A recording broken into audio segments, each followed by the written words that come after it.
Depuis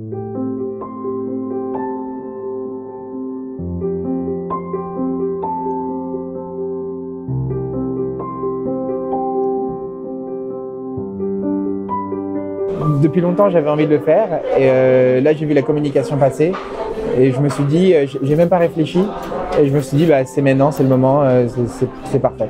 Très sincèrement, c'est comme si j'avais eu un déclic, un appel et il fallait que je le fasse cette année. Je ne sais pas comment l'expliquer, mais j'avais vraiment envie de le faire cette année. Et quand j'ai vu cette opportunité, je l'ai saisie. Alors j'ai pas hésité une seconde, je me suis dit génial, je vais partir en Pologne, je vais rencontrer des gens, je vais faire ce voyage parce que je voulais le faire depuis longtemps. Et je me suis dit mais c'est super quoi qu'il fasse ça, mais j'ai jamais vu ça en fait. Je me suis dit mais est-ce que c'est possible de faire quelque chose comme ça? Est-ce que des gens l'ont déjà fait? Enfin, j'imaginais pas que c'était. Je me suis dit mais c'est une chance, faut le faire, c'est un devoir de le faire. Et pour moi, c'était quand même hyper important de faire ce voyage. Même si j'ai pas de famille qui est décédée dans les camps, même si j'ai pas en étant séfarade, j'ai aucune famille qui a été affectée par la Shoah.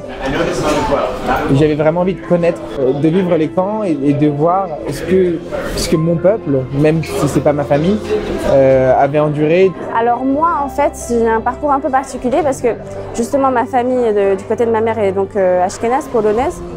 Et il n'y a qu'une seule personne qui est survivante, c'est mon arrière-grand-mère, qui est arrivée donc, de Pologne.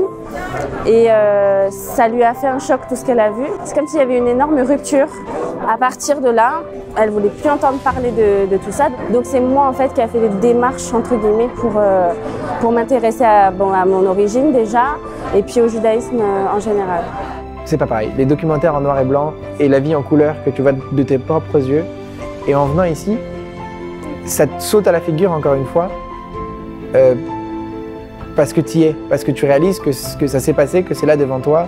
En fait, je vois ce voyage finalement comme un second souffle. Le soir où on est allé au cimetière, dans la forêt, là, on a vu les fosses, j'ai eu un choc. Parce qu'on est là justement pour montrer qu'il y a eu de la vie ici. Parce qu'on représente la descendance de ces gens-là pour certains. Et de toute façon, c'est le peuple juif, donc on est tous des descendants des gens qui sont passés ici. Moi, je ne suis pas croyant, un peu ce qu'on appelle un juif de Kippour. Je mange de la viande pas cachère, je mange du porc. Ça m'a délivré, quoi. Vraiment. Les camps ont soulevé plein de questions.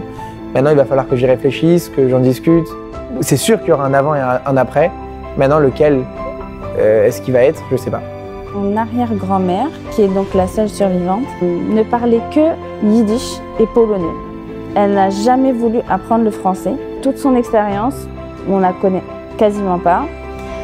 Donc elles sont parties avec leurs secrets. Mais j'ai appris des choses sur ma propre famille en venant à ce voyage. Donc ça, c'est super intéressant. Waouh, c'est tout un blanc d'une partie de ma vie sur lequel je viens de mettre un mot. Je crois que ça a été indispensable dans ma vie. Si j'avais pas fait ce voyage, je ne sais pas où j'en serais aujourd'hui en fait. Vraiment. À quelques minutes de départ, il y a beaucoup de choses qui repassent dans ma tête. Le dernier moment, ça a été très fort. On a chanté tous ensemble. C'est un grand merci encore et je vous souhaite à tous de vivre ce voyage parce que c'est vraiment le top.